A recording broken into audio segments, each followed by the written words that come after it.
It's the Ross Tucker Football Podcast. Oh, yeah, it is.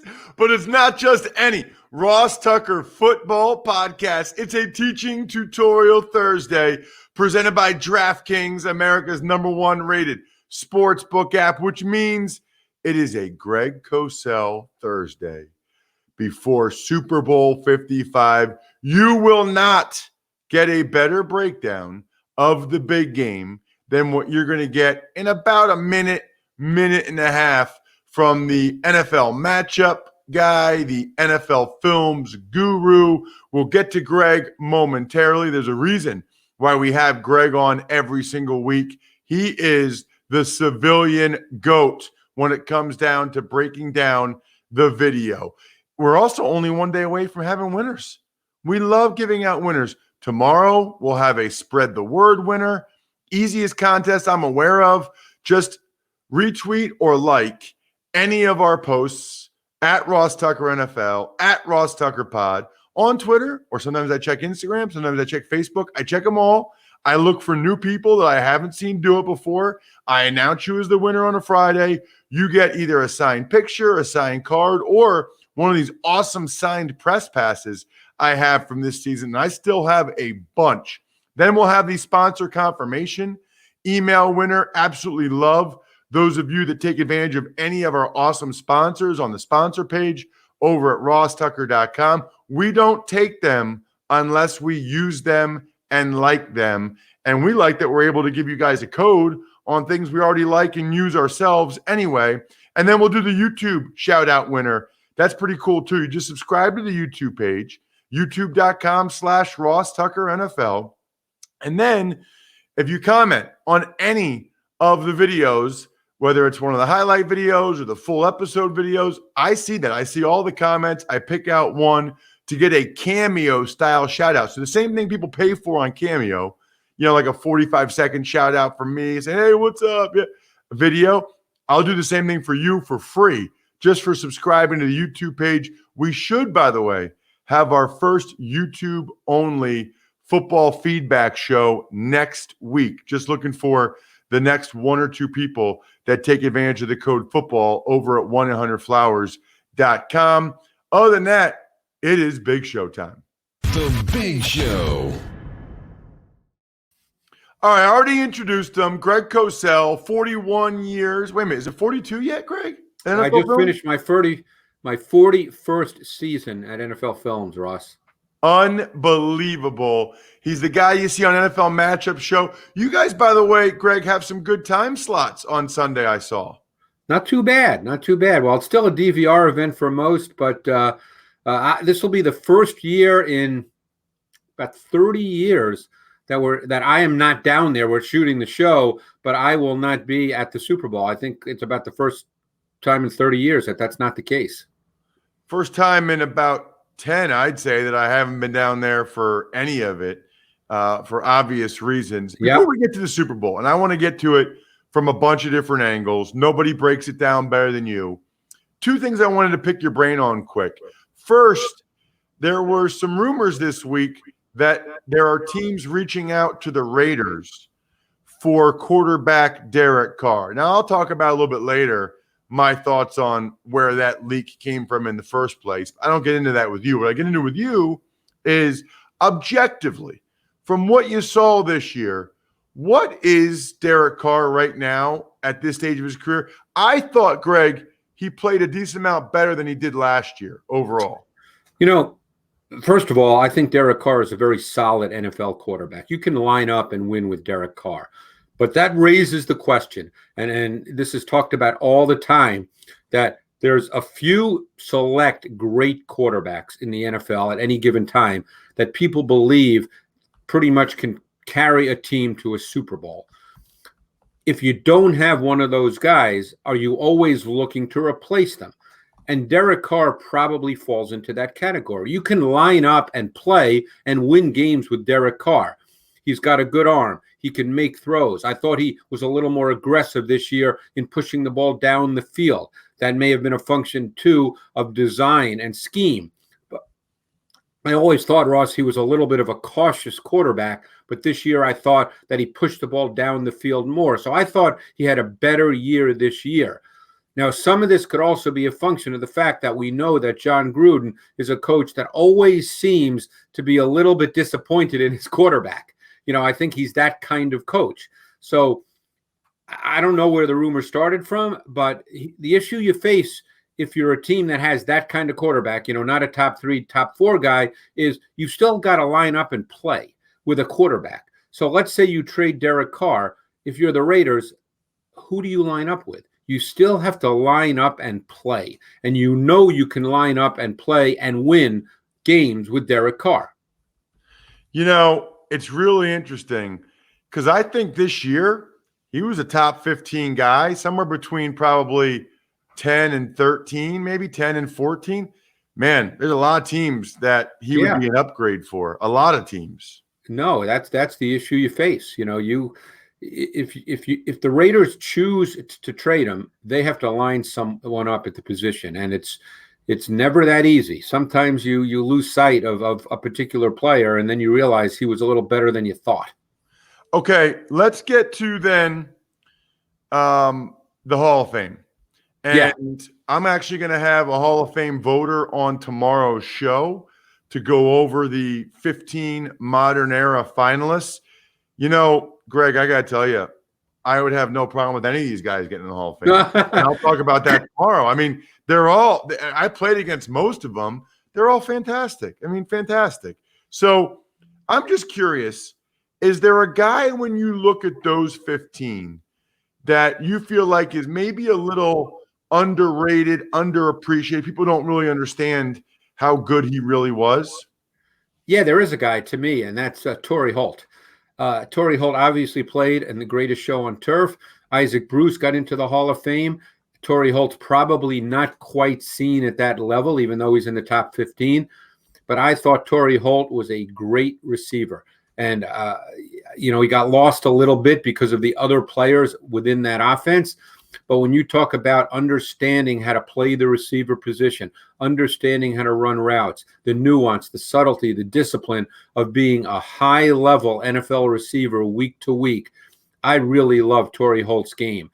And like I said, my sense is he's probably not seen that way, but this comes from someone who's really studied tape for a lot of years, and I always really appreciated Torry Holt's game. What's interesting, Greg? He actually put up some really impressive numbers after Isaac Bruce, after Marshall Faulk, with Mark Bulger. Yep. Torry Holt still carried the load.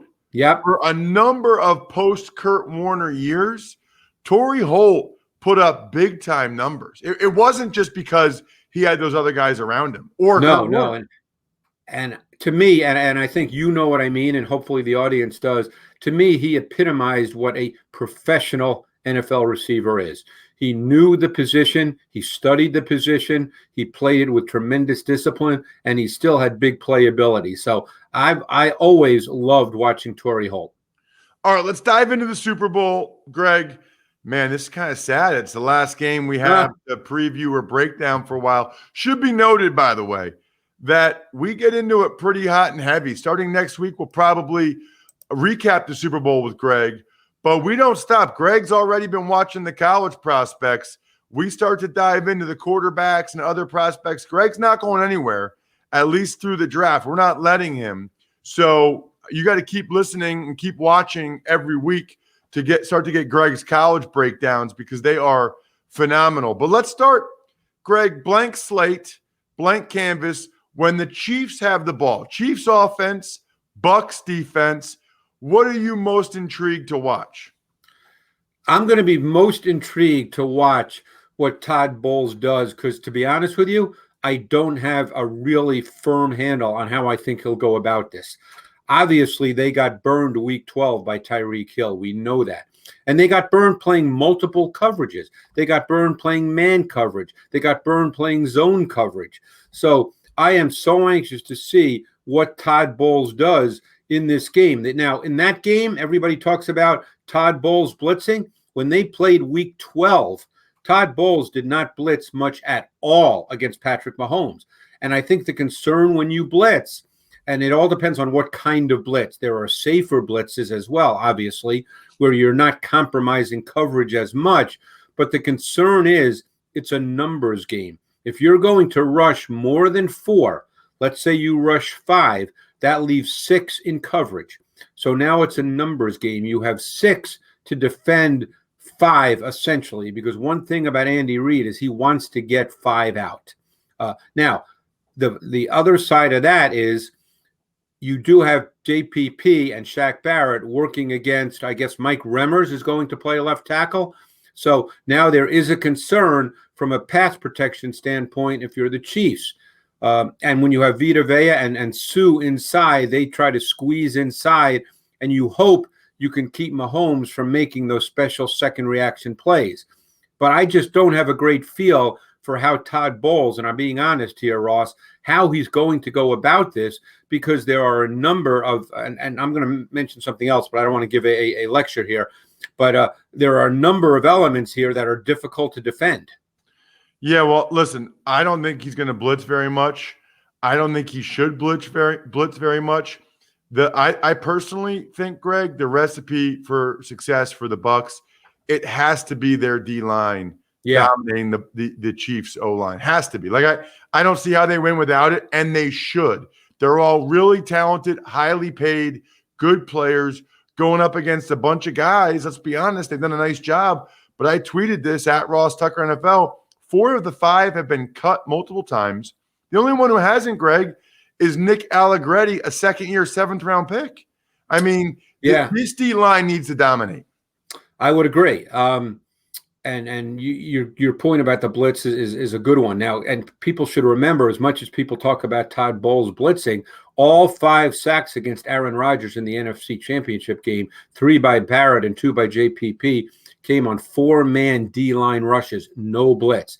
So, yes, I agree. Their D-line does need to dominate, but the other part of that script is Mahomes' ability to make second reaction plays. Now, let me just find focus on one thing, because we can't go through everything in the time we have. One formation that the Chiefs love, they use it more than any team in the league, is where they have Travis Kelce as the single receiver to the short side of the field, to the boundary side, with 3 wide receivers to the wide side. And very often Tyreek Hill is the inside slot receiver to that trip side. In the first matchup, week 12, the way the Bucs handled that is they essentially played zone cover 4, but they matched up to the boundary side. So they would keep a corner over Kelce and have that corner play man-to-man. Now, that doesn't automatically work. In fact, Kelce caught a touchdown against Denzel Ward in the playoffs in the exact same coverage Cleveland played that the Bucs played in week 12. But you know you're going to get Kelce as the single receiver to the short side of the field, and that is something that has to be handled by the Bucs. It's a really, really good point, Greg. Look, it's going to be fascinating to see how they handle those guys. But like I said, the D-line has to be all over Mahomes like they were Aaron Rodgers. What about the other side? What about when the Bucs are on offense? They're going to have to deal with blitz. I mean, Steve Spagnuolo blitzes, and he's going to blitz. He's done this all year. I mean, the first 2 third downs in the Week 12 game, Ross, Steve Spagnuolo went 0 blitz. And people can talk about Tom Brady all day, and he's obviously maybe the greatest of all time, but Spagnuolo is not going to care about that. He didn't care week 12. He blitzes against everybody. This is a team and a defense that had more snaps of 0 blitz than any team in the NFL. It's continued through the playoffs. It's pressure. The other thing they do exceptionally well, and obviously with Brady, who's seen it all, you would expect that he would pick it up. But one thing they do really well is disguise and late movement. And because of Tyrann Mathieu, who's so aware, so smart, so savvy, they're able to use him in multiple ways in terms of disguise. They do play a decent amount of cover 2, and he ends up being the middle hole defender in cover 2 in the middle of the field, almost like a robber in cover 2. And they get to that in multiple ways. So Brady absolutely has to be aware of that. You know, what's interesting to me about that, Greg, is Brady is so good against the blitz, especially out of empty. But what I noticed during the year, and tell me if they've gotten a little better about it, it didn't seem to me like the receivers always knew. In other words, when they were hot or whatever, the sights, Brady and his receivers were not on the same page a lot earlier in the year. I could see him getting frustrated because usually when they blitz, he's boom, I know where I'm going. There were times where he would get picked off or he would throw it. The guy wasn't looking. They weren't quite, simpatico right there on the same page. Has that been better the last couple of weeks, or is that still a concern? I think it's probably a little bit of a concern. Look, we saw in the NFC Championship game, one of Jari Alexander's interceptions came on a blitz where there was a free runner at Brady, and he just threw it up to Mike Evans, and Alexander picked it off. Look, Brady is not a second reaction player. Brady is a pocket quarterback. Now, he's been one of the best pocket quarterbacks ever to play the game, and he does have subtle pocket movement, but pressure is pressure, and no quarterback likes it. I learned that very early on from Ron Jaworski when I started working with him back in 1990. And Spagnuolo is going to go after him, and he'll go after him from nickel with 5 DBs, dime with 6 DBs. They play a ton of dime, and he'll go after him. Now, they're going to have success against the blitz somewhere along the line if they're going to put up big points in this game. They did on occasion have success in the Week 12 matchup, but not as much as they'll need to have, in my view anyway, to really put up big points. And one other point, the Chiefs do play a lot of man coverage, maybe with corners not a lot of people are aware of. I think Evans and Godwin have to win. They have to be big factors in this game. And when I say that, I don't mean they each have to go 8 for 150, but they are going to have to win and separate versus man coverage. There is no question. That's one of the things I think people maybe don't understand. We've talked about it. The Chiefs' corners are a lot better than I thought. I kind of feel like, Greg, I picture Brady throwing the ball to the tight ends and the running backs a lot, feeling like that is their edge. Sort of what we've come to know from Brady over the years, the short, intermediate, middle of the field passes against tight ends and running backs, against some of these linebackers and safeties. Although Spags plays so many DBs, there's not a lot of linebackers out there in coverage a lot. Well, and then you get into the issue of what the Bucs will do from a personnel standpoint. Will they line up in base personnel? Will they line up in 12 personnel with 2 tight ends? And then, because Cameron Brate, our Ivy League friend, he's been a factor in the playoffs, and he's a very athletic tight end, more athletic than Gronk. And it'll be interesting to see if Cameron Brate is viewed as a big factor as the Bucs prepare for this game. Because if you stay in 12 personnel, you might get the Chiefs in base, you might get them in nickel, but the point is you could get some very favorable matchups, and you might even get them in zone. They do at times play cover 3. In fact, Gronkowski had a 48-yard reception in the Week 12 matchup out of 12 personnel that actually came against cover 3. I mean, maybe this is just from when I was playing, Greg, but if they're in nickel against 12 personnel, you got to run the ball. Yeah, but I don't think that's what the Bucs look. Are they going to hand it off? Of course they are. They're not going to throw it on every snap. But I really would have a hard time, and maybe I'll be wrong. I'm certainly not there in their meetings, but I would have a hard time, Ross, believing that Bruce Arians and what we know about him is going to go into this game saying, the run games are our foundation. They'll run it, but they're going to have to throw it in this game. I don't think we're looking at a 2017 game, but I could be wrong. Last night, when I'm home, my wife's not a big football fan, but sometimes I just talk and she says, "What are you talking about?" And I started thinking about the Patriots-Giants game back, might have been the first one in 2007 when everybody thought it would be a 34-31 kind of game, and it was 17-14. So you never know how these things play out. But I think we probably believe that the Chiefs will score points, correct? Yes. So I would think the Bucs would have to get at least 24, 27, maybe more. So I think Bruce Arians is going to think that the way to do that is you have to throw the football. Check him out on social media at Greg Cosell. That way you'll know when he's doing other stuff and or when the matchup show will be seen this weekend. That way you can DVR it or watch it live. Thank you, Greg. Thanks, Ross. Appreciate it. Absolutely. Man, I appreciate him. And I appreciate being able to just give you guys free money. I told you guys about it on the other shows this week. DraftKings, you double your money if there's a touchdown scored in the big game. And it's all players. It's not just new players, all players. You put $50 down. If there's a touchdown, you get 100. Did you hear Greg? There's going to be a touchdown. Then I love their big game prediction challenge. It's not even betting. It's on the DraftKings app or the DraftKings Sportsbook app. Either one you can do. And you get an instant prize between $3 and $25,000. I think they told me like 4 people get $25,000 just for doing these, it's 5 questions, 10 questions.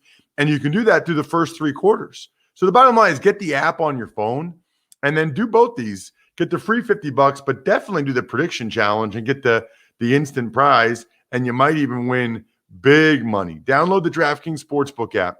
The promo code you should use, they know I told you about it, is Ross. So that you can double your money if there's a touchdown. That's promo code Ross. So they know I sent you. DraftKings Sportsbook must be 21 or older. New Jersey, PA only. Restrictions apply. See DraftKings.com/prediction challenge-DFS for details. Gambling problem? Call 1-800-GAMBLER. Tuck's Takes.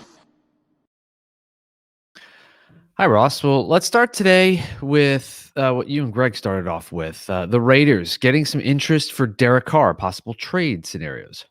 Right. And look, this came from the Las Vegas Review Journal or something like that, Bri. Whatever the newspaper is in Las Vegas. Is that Sun in there? Review Sun, maybe? I think it's just Review Journal. Review Journal? I don't know. I don't know. Sorry, Vegas people. It's funny, Bri, because I do radio hits all over the country. And during this time of year, I heavily promote myfrontpagestory.com. And I always tell them that it looks like it's on the cover of the newspaper. So I'm always trying to remember what the newspaper is in that city while I'm saying that. You know what I mean? Mm-hmm. I'm like, it looks like you're right on the cover of the Reading Eagle. Looks like you're right on the cover of the Harrisburg Patriot News, whatever Las it is. Vegas Review Journal. Is that what you said? Boom. Nailed it. All right. Anyway, the guy who had this report is like the Raiders beat writer. Vincent Bonsignore, something like that. I've talked to him before, I think. Good guy. He's not getting that from other people. He's getting that from the Raiders. And it's the Raiders trying to drum up interest in Derek Carr. I think the Raiders are in the same boat as a number of these teams where they've decided if we can get somebody better, we need to do it. I just don't know who they think they're going to get that's better. I mean, Derek Carr was, I'm just going to look at one ranking right here while we're talking about it, right? Derek Carr was the 11th best quarterback this year. I mean, think about it. Derek Carr was the 11th best quarterback. Matthew Stafford, 12th. We saw what Matthew Stafford got this year. So I don't think – the funny thing is Derek Carr wouldn't get nearly the same. He just wouldn't. And I don't know who the Raiders think they're going to get that's better because the only guy that's available that's better is Deshaun Watson. So anyway, that's all I wanted to say about that. Tuck's Takes. Some sad news. Your former coach, Marty Schottenheimer, in hospice care due to complications from Alzheimer's, which he was diagnosed with back in 2014. Yeah, this hurts. This hurts quite a bit. My eyes fill up a little bit as I talk about it. Awesome coach. Even a better person. I could tell a lot of stories. By far, the most motivating coach I ever had in my life. And so you think about high school and college. You think about Bill Parcells, Joe Gibbs, Bill Belichick. Marty Schottenheimer could get the hair on the back of your neck to stand up. And the thing is, Bri, it was only my rookie year, and I wasn't really playing. I can't even imagine what it would have been like if I was starting. You know, he gave me a shot. he changed my life. He gave me an opportunity. Not only did he sign me, but then unlike other places, Bri, where the undrafted free agents don't really get a great chance, he gave everybody a legitimate chance to make that team. And I did. I made it. And I always say this, Bri, there was 31 teams then. This is before the Houston Texans. I probably, if I get signed by all 31 teams in a different life, I don't know how many of them I actually make the active roster. 3 or 4. It's just such an uphill climb for an undrafted free agent. I bet you a decent amount of them I probably make the practice squad because I played pretty well. But he was awesome. He let me miss a practice to go to my Princeton graduation during OTAs. The day after the season, told me he thought I'd be a starter the next year. He is awesome guy. And I can't thank him enough. And my thoughts and prayers are with him and his family right now. Tuck's Takes. Well said. Moving on, any thoughts? Chiefs owner Clark Hunt suggesting that the competition committee is going to take a look at the end zone fumble rule. They got to come up with something better. It just doesn't make a whole lot of sense. I'm not going to belabor the point here, and I don't feel that bad for teams that have it happen to them, like the Browns, because it's been a rule for so long now, and people have seen it happen so many times that it's a mental error if you do what Rashard Higgins did in the divisional round. But that doesn't mean they shouldn't try to come up with a better rule, right? Like that doesn't mean they can't have a better rule for it, because it's just not even close to equitable that if you fumble it on 1 inch of this pylon, you get the ball at the 1 inch line. 1 inch of that on the other side of the pylon, the other team gets the ball at the 20. That disparity, that delta is too great. It's also too great of an offer. 100 Flowers got a couple of you that sent in 100 Flowers sponsor confirmations using the code football, like I do. But nobody, since I said that you could be one of the last 1 or 2 people on our debut YouTube show. So just do it now. 100flowers.com. Use the code football and boom, click on the radio icon. Be a part of this YouTube show. Can't wait. Let's do an email, right? Ever wanted to ask an NFL player a question? Well, here's your chance. It's time to Ask Ross. The email address is ross@rosstucker.com. We try to get to more of these in the off season when we go 3 times a week. However, because we start to get a bunch of times, this is one reason why we're doing the YouTube show. You actually get a chance to come on the show and ask me a question direct face-to-face like this. But we still have a bunch of emails to get through from people that either rated and reviewed the show or took advantage of one of our sponsors. What do you got, Brian? Well, this one came in I think mid-December. So anyway, hey, Ross, I hope you and Brian are having a great holiday season despite the pandemic. I admit I snicker when you mention the, quote, gestation period for the virus. That would actually be the incubation period. However, we all know what you mean. I fully agree with everything that you and Andrew have said about lack of consistency and caution in the NFL in regards to recent testing and game scheduling. It's sad to see players being placed at risk. In terms of risk, the out for 3 weeks statement regarding Drew Brees' rib fractures has been a puzzle to me from the start, as 6 weeks are needed to heal a rib fracture. Someone may be able to move if taped well after 4, but not actually healed. Now, when you were playing, here's the question. How often did you see players pushed out on the field too early? I remember Ryan Harris telling us that he was sent back out on the field before being sent to the hospital.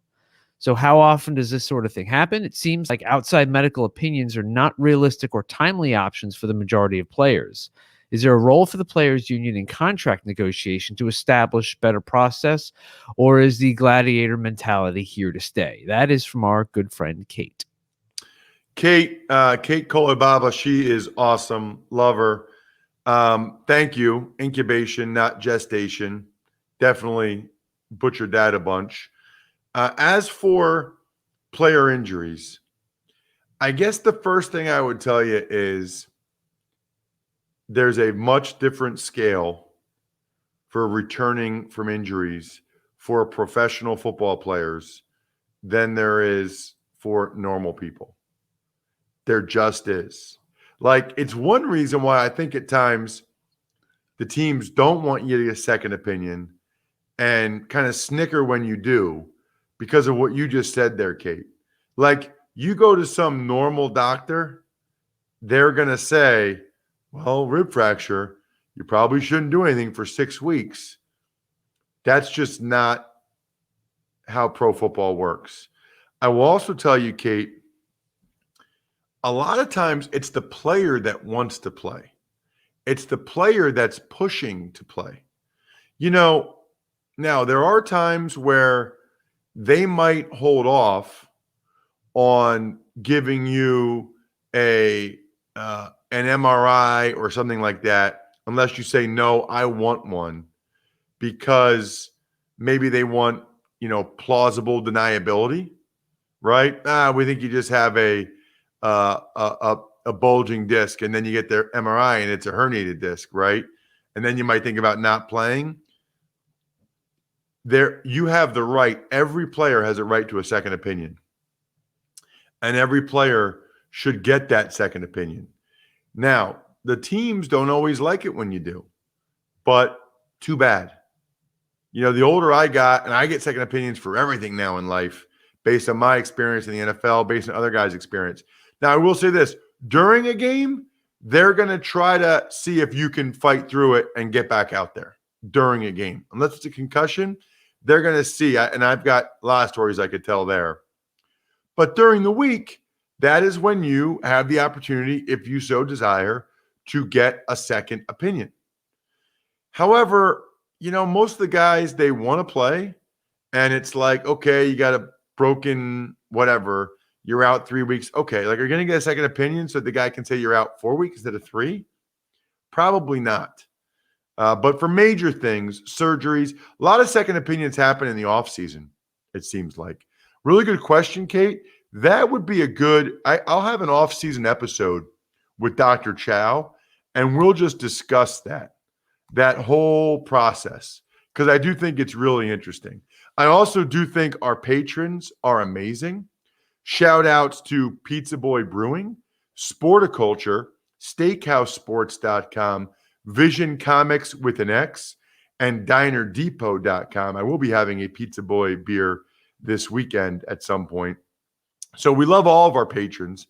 Patreon.com/RTmedia, because I love chatting on the private Slack channel. Right now I have it pulled up. We're chatting about video games after Brian and I were talking about Tecmo Bowl and EA College. Now we got a thread going about video games. That's what's so cool about, being a patron, is we got the private Slack channel where we can actually chat about stuff we talked about in the show. And I can hear you guys be like, oh, I used to play this. It's just fun for me to actually get feedback like that. And then, of course, these folks are I think we're done here, $100 a month members that get me to shout out their business at the end of every show. Tomorrow we will have a Hall of Fame voter, and I will give you my prediction for Super Bowl 55. Oh, by the way, programming note, tomorrow night, 7 to 9 p.m. Eastern time, I am in studio for CBS Sports Network. I think it's called Countdown to the Super Bowl or Super Bowl Live. I'll be in studio in New York City, 7 to 9 p.m. tomorrow night, CBS Sports Network. So check out your boy. We'll see if I clean up nice. Got to get a haircut.